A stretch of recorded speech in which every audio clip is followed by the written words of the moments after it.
আসসালামু আলাইকুম। বেক্সিমকোর শ্রমিকের প্রকৃত সংখ্যা কত? সরকার এবং জনগণ এখনও প্রকৃত সংখ্যাটা জানতে পারেনি। গত বৃহস্পতিবার সচিবালয়ে অনুষ্ঠিত এক সংবাদ সম্মেলনে বাণিজ্য উপদেষ্টা শেখ বশিরউদ্দিন জানিয়েছেন, প্রাথমিক তদন্তে বেক্সিমকোর 40,000 শ্রমিকের যে তথ্য উপস্থাপন করা হয়েছিল তার প্রায় 40% কোনো অস্তিত্ব পাওয়া যায়নি। তিনি বলেন, বেক্সিমকোতে 40,000 শ্রমিক থাকার কথা বলা হলেও প্রাথমিক তদন্তে আমরা দেখতে পেয়েছি যে এর প্রায় 40% শ্রমিকের কোনো অস্তিত্ব নেই। অনেক তথ্য উদ্দেশ্যমূলকভাবে তৈরি করা হচ্ছে যা অপ্রয়োজনীয় উত্তেজনার সৃষ্টি করতে পারে। আসলে আমরা যারা বেক্সিমকোর ব্যাপারে জানি না, যারা সাধারণ জনগণ, তারা দূর থেকেই শুনে আসছি যে কেউ বলেছে 80,000 শ্রমিক, কেউ বলে 70,000, আবার কেউ বলে 60,000।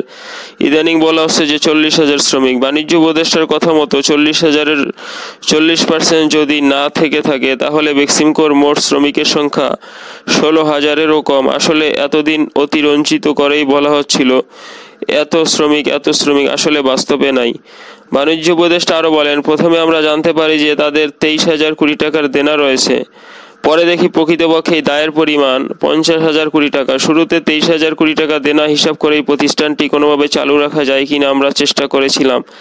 তিনি বলেন, সরকার অত্যন্ত দায়িত্বশীলভাবে পদক্ষেপ নিয়েছিল যে প্রতিষ্ঠানটি চালু রাখার জন্য, কারণ এটি একটি জাতীয় সম্পদ। তবে দুঃখজনকভাবে সরকার বেক্সিমকোর পক্ষ থেকে বিন্দুমাত্র সহযোগিতা পায়নি। পরিস্থিতির বাধ্যবাধকতার কারণে সরকারকে বেক্সিমকোতে প্রশাসক নিয়োগ করতে হয়, কিন্তু প্রশাসককে কোনো ধরনের সহায়তা করা হয়নি, বরং জানানো হয়েছে যে আইনজীবীর নিষেধাজ্ঞার কারণে কোনো তথ্য শেয়ার করা যাবে না। আজ এই পর্যন্তই। ভিডিওটিতে লাইক দিন, শেয়ার করুন এবং এরকম ভিডিও আরও পেতে চাইলে চ্যানেলটি সাবস্ক্রাইব করে আমাদের সাথে থাকুন। আল্লাহ হাফেজ।